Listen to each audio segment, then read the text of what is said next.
बहुत समय पहले एक छोटे से गांव में हरिराम नाम का एक चतुर किसान रहता था। वह मेहनती, ईमानदार और समझदार था, लेकिन गरीबी में जीवन गुजार रहा था। उसके पास एक ही साथी था, उसका बूढ़ा लेकिन वफादार गधा, जिसका नाम था धोबी। धोबी बूढ़ा हो चुका था, लेकिन हरिराम उसे बहुत प्यार करता था।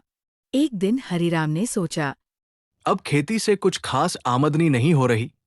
क्यों न जंगल के उस पार के बाजार में जाकर कुछ नया किया जाए। ये विचार सुनते ही धोबी ने कान फड़फड़ाए, जैसे वह भी इस नए सफर के लिए तैयार हो। भोर होते ही वे दोनों जंगल की ओर निकल पड़े।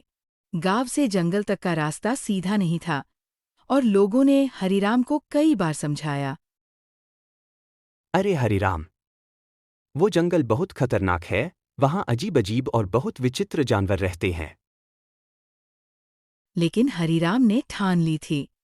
वो धोबी के साथ चलता हुआ जंगल में घुसा।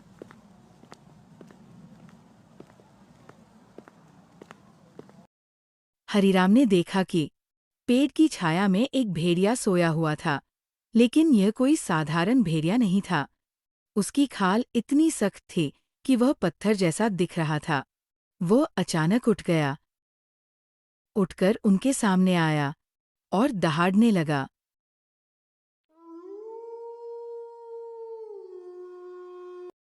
धोबी डर गया, लेकिन हरिराम उसके सामने ही खड़ा था।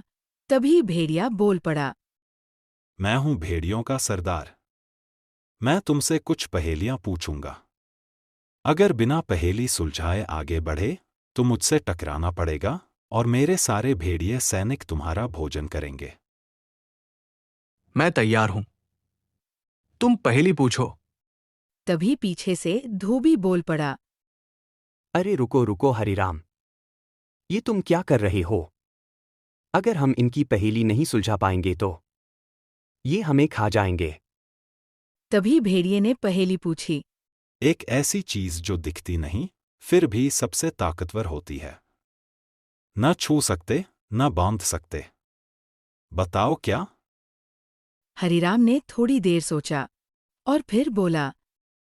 हवा एक ऐसी चीज है जो दिखती नहीं फिर भी सबसे ताकतवर होती है। हवा को न छू सकते, न बांध सकते। सही जवाब। अब तुम आगे जा सकते हो।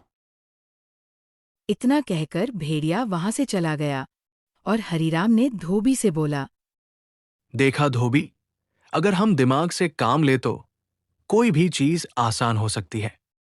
अब वे दोनों वहां से आगे जाने लगे।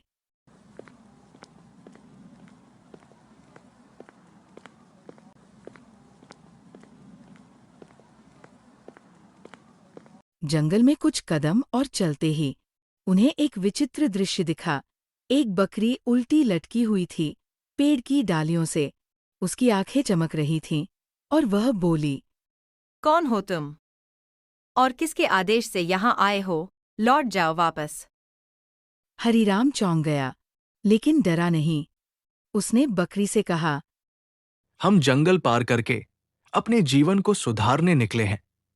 हम इस जंगल को कोई नुकसान नहीं पहुंचाएंगे। अचानक बकरी नीचे उतर गई, और वह एक साधु के रूप में बदल गई। धोबी ये सब देखकर डर गया और बोलने लगा। अरे ये क्या हो रहा है? बकरी अचानक साधु के रूम में कैसे आ गई? अरे डरो मत, मैं तुम्हें अपने बारे में बताता हूँ। मैं एक श्रापित संत हूँ, जो यहाँ अब अजनबियों की परीक्षा लेता हूँ। मैं तुम्हारी सच्चाई और इरादा देखकर बहुत खुश हूँ। ये लो, यह है जंगल का रहस्यमयी नक्शा। ये तुम्हें सही रास्ता दिखाएगा।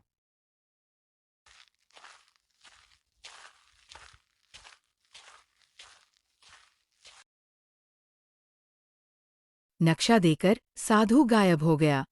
तभी धोबी बोला। हरिराम, कहीं ये नक्शा हमें और अजीब जगह तो नहीं ले जाएगा? अजीब नहीं, शायद कोई खास जगह अवश्य ले जाएगा। और फिर वे नक्शा लेकर आगे बढ़े।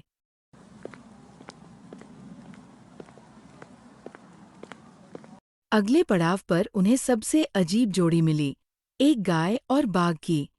दोनों साथ में चल रहे थे और दोनों आपस में बातें भी कर रहे थे। गाय शेर से बोलती है, शेर भाई, तुम मांसाहारी होकर मेरे साथ घास क्यों खा रहे हो? गाय बहन, क्या शिकार करके अपना भोजन करना ही जिंदगी है? मैं अब किसी जानवर का शिकार नहीं करूंगा।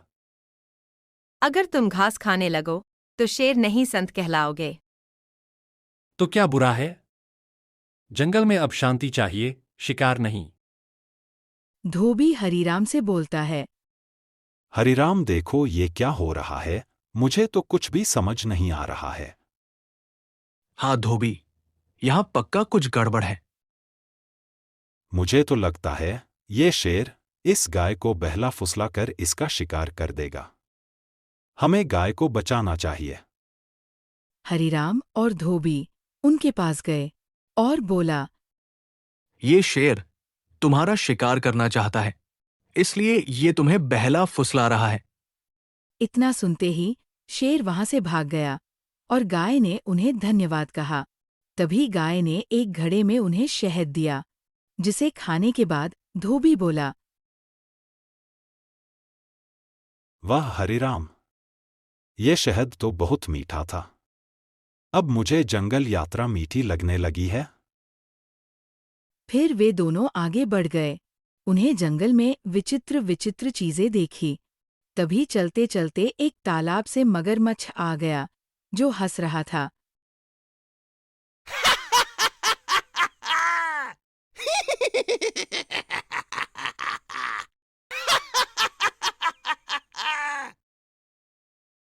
हरीराम और धोबी डर गए। तभी मगरमच्छ बोला, मैं हूँ शेर, मैं जंगल का राजा हूँ। ये जंगल मेरे राज में है। हा हा हा हा हा हा हा हा हा हा। वह विचित्र विचित्र बातें बोल रहा था। अरे हरिराम, ये खुद को शेर बोल रहा है, लेकिन ये तो मगरमच्छ है। पता नहीं क्या हो रहा है इस जंगल में। मैं पागल हो जाऊंगा ये सब देखकर। धोबी, ये जंगल रहस्यमयी और विचित्र है। यहां ऐसी ही विचित्र विचित्र घटनाएं होती है। तभी मगरमच्छ बोला, मुझे खाना चाहिए। हा हा हा हा हा हा। आहा, खाना भी खा लिया, पेट भी भर गया। अब आराम करता हूँ। इतना बोलकर मगरमच्छ वहां से चला गया। ये क्या हरिराम, उसे भूख भी लगी और इसका पेट भी भर गया। अब वो आराम करने भी चला गया। ये क्या रहस्य है? ये विचित्र जंगल है धोबी। चलो आगे बढ़ते हैं। फिर वे दोनों आगे बढ़ गए।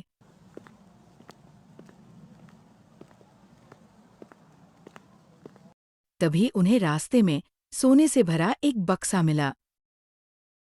धोबी पीछे से दौड़कर जैसे ही बक्से के पास गया, तो अचानक वहां पर घास उग गई और बक्सा गायब हो गया।